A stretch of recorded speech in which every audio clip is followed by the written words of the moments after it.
皆さんこんにちは、ゆいです。今日、駅に向かって歩いていたら、曲がり角で知らない人とぶつかりそうになったんです。こんにちは、あきらです。大丈夫でしたか？怪我はなかったですか？はい、全然大丈夫です。お互いにさっと避けたので。でもその時に、二人とも同時に、すみませんって言ったんですよ。それは、日本の街角でとてもよく見る風景ですね。そうなんです。それをきっかけに、私今日一日で自分が何回すみませんと言っているか数えてみたんです。へえ、面白いですね。何回くらい言っていましたか？まだ午後なのに、もう20回以上も言っていました。私そんなに悪いことをしているつもりはないんですけどね。ははは。ゆいさんが悪い人だからじゃなくて、それが日本のすみません文化なんですよ。今日はこのすみませんという言葉について話したいんです。日本人はなぜこんなにたくさん謝るのか、そしてどうしてありがとうの代わりにもなるのか。とてもいいテーマですね。外国人にとって一番便利で一番ややこしい言葉かもしれません。そうなんです。便利すぎて逆に意味がわからなくなる時があるんです。あきらさん、いろいろ教えてくださいね。わかりました。一緒にすみませんの奥深い世界を探検しましょまず、私の一日のすみませんを振り返ってみると、謝る時以外にもすごくたくさん使っているんです。う。例えば、どんな時に使いましたか？お昼にレストランに行った時、店員さんを呼ぶために、すみませんって手を挙げました。それは呼びかけのすみませんですね。英語の excuse me にあたります。そうです。それから、満員電車から降りる時にも、ドアの前にいる人たちに、すみません、降りますって言いながら通りました。それも excuse me ですね。道を開けてほしい時によく使います。私の国だと、謝る時の言葉と、人に声をかける時の言葉は全然違うんです。だから最初は、どうして店員さんに謝っているんだろうって不思議でした。なるほど。一つの言葉でいくつもの意味を持つのがこの言葉の特徴ですからね。でもこれは慣れるとすごく便利です。とりあえずすみませんって言っておけば、大体のコミュニケーションがスタートできますから。まるで魔法の言葉ですよね。ゆいさんもすっかり使いこなしていますね。はい。でも未だに時々使い方がわからなくて悩むことがあるんです。ほう、どんな時ですか？誰かに親切にしてもらった時です。ありがとうと言うべきか、すみませんと言うべきか、一瞬フリーズしちゃうんですよ。それは日本語学習者が一番悩むポイントですね。感謝のすみませんです。感謝しているのに謝るって本当に不思議な感覚です。あきらさん、この感謝のすみませんの秘密を教えてください。わかりました。ゆいさんは最近誰かに感謝のすみませんを使いましたか？はい。この前、駅の階段で私のハンカチが落ちてしまったんです。そしたら、後ろを歩いていた人が拾って走って届けてくれました。親切な人ですね。その時、ゆいさんは何と言いましたか？私は満面の笑みで、ありがとうございますと言いました。でもその後に日本人の友達から、ああいう時は、すみませんっていう人が多いよと教えられたんです。なるほど。もちろん、ありがとうでも全然問題ないですよ。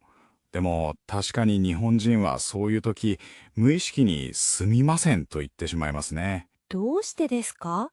私は悪いことをしたわけじゃないし、ただ嬉しい気持ちを伝えたかっただけなんですけど。それは、相手に手間をかけさせてしまったという申し訳なさが、喜びよりも先に立つからです。手間をかけさせた。ハンカチを拾うためにその人がしゃがんで走って追いかけてくれたその労力のことですね。そうです。相手の時間やエネルギーを使わせてしまったことに対するごめんなさいが、そのままありがとうの意味になるんです。すごく深くて繊細な気遣いですね。私の国だと、親切にしてくれた相手の行動よりも、私が感じたハッピーな気持ちを素直に表現する方が良いとされています。ポジティブな感情をストレートに伝える文化ですね。それもとても素敵だと思います。でも日本人は相手が負担に感じていないか、迷惑じゃなかったかをまず心配するんですね。はい。わざわざ私のためにすみませんという気持ちが根底にあるんです。なるほど。そう考えると冷たい言葉じゃなくて、すごく温かい言葉に聞こえてきました。そう言ってもらえると嬉しいです。でもアキラさん、じゃあ一体いつありがとうを使えばいいんですか？全部すみませんになっちゃいそうです。いい質問ですね。例えば、ゆいさんの誕生日に友達からプレゼントをもらったとします。その時はどう言いますか？それはもう最高の笑顔でありがとうって言いますよ。大正解です。そこで、すみませんと言ってしまうと、プレゼントをもらって申し訳ない、罪悪感があるというネガティブな印象になってしまいます。せっかくのお祝いなのに、それは絶対に変ですね。そうです。純粋なお祝いや好意から来るプレゼントに対しては、ありがとうをストレートに使うのが一番です。なるほど。じゃあ相手に予期せぬ手間や予定外の負担をかけたときはすみませんなんですね。完璧な理解です。例えば、エレベーターに乗るとき、誰かが開くボタンを押して待っていてくれたら、それは相手の時間を奪って待たせているからすみませんが自然ですね。その通り。ただ、日本人の中には、この二つを合体させて使う達人もいますよ。合体どういうことですか？すみません、ありがとうございます。と両方を一度に言うんです。申し訳なさと感謝をセットにして伝える最強のコンボです。最強のコンボ。確かにそれなら気遣いも嬉しい気持ちも全部伝わりますね。迷った時はこのコンボを使えば間違いありませんよ。私も明日からエレベーターで待ってもらった時は、すみません、ありがとうございますって言ってみます。でもアキラさん、もう一つだけ聞きたいことがあります。オープニングで話した駅で人とぶつかりそうになった時の話です。はい。二人とも同時にすみませんと言ったという話ですね。あれってよく考えたら、私も悪くないし、相手も悪くないんです。ただの偶然ですよね。なのに、どうして両方とも謝るんでしょうか。確かに、論理的に考えたらどちらに責任があるか決まってから謝るべきかもしれませんね。私の国だと、自分が悪くないときは絶対に謝りません。謝ったら、私のせいでしたって認めることになってしまいますから。それは法的な責任や事実を重視する文化ですね。でも、日本でのすみませんは、必ずしも私が 100% 悪いですという責任の承認ではないんです。違うんですか？じゃあ何のために言っているんですか？不快な状況になってしまって、お互いに嫌な思いをしましたね。その状況に対して残念に思いますという共感の意味合いが強いんです。この状況が残念という意味のすみません。なるほど。相手を責めているわけでも自分を責めているわけでもないんですね。その通りです。もしそこでどちらも謝らずに相手を睨んだら喧嘩になってしまうかもしれませんよね。そうですね。お互いにあなたが前を見ていないからだって言い合いになりそうです。日本人はそれを一番嫌がります。だからとりあえずすみませんと言って衝突を回避するんです。これを人間関係の潤滑油と呼んだりします。潤滑油。機械の摩擦を減らしてスムーズに動かすためのオイルみたいなものですね。まさにそれです。すみませんは社会をスムーズに回すための魔法のオイルなんです。それを聞いてこれまでの謎が全部解けた気がします。私、最初は日本人がいつも謝ってばかりで自信がないのかなって誤解していました。そう見えるのも無理はないですよ。でも実際は誰が正しいかよりも全体の平和を優先しているだけなんです。和を大切にする文化ですね。自分が一歩引くことで嫌な空気になるのを防ぐ。すごく大人な対応だと思います。もちろんビジネスの契約や交通事故のような責任の所在をはっきりさせないといけない場面では安易に謝ってはいけませんよ。はい、それは世界共通のルールですよね。ええ。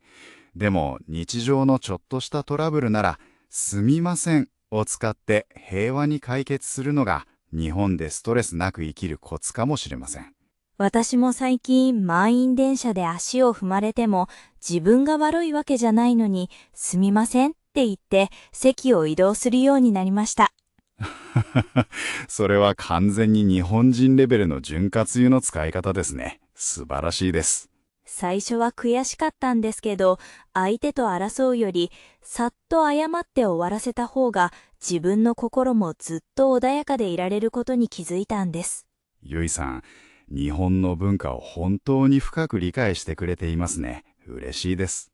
これからも魔法のオイルを上手に使いながら日本での生活を楽しみたいと思います。さて、今日は日本人のすみません文化についてお話ししました。謝罪、呼びかけ、そして感謝。一つの言葉にたくさんの思いやりが詰まっていることが分かりましたね。はい。リスナーの皆さんも日本に来たときは、ぜひこの便利な魔法の言葉を使ってみてください。迷った時は、すみません、ありがとうございますのコンボですよ。もし今日のポッドキャストが面白かった、役に立ったという方は、ぜひチャンネル登録といいねをお願いします。皆さんの応援が私たちの番組作りのモチベーションになります。それから今日私たちが話した内容のスクリプトは、コメント欄の一番上に固定してあるリンクから見ることができます。聞き取れなかったところや漢字の読み方を確認したいときにぜひ活用してくださいね。それでは今日はこの辺でお別れです。また次回のポッドキャストでお会いしましょう。ありがとうございました。さようなら。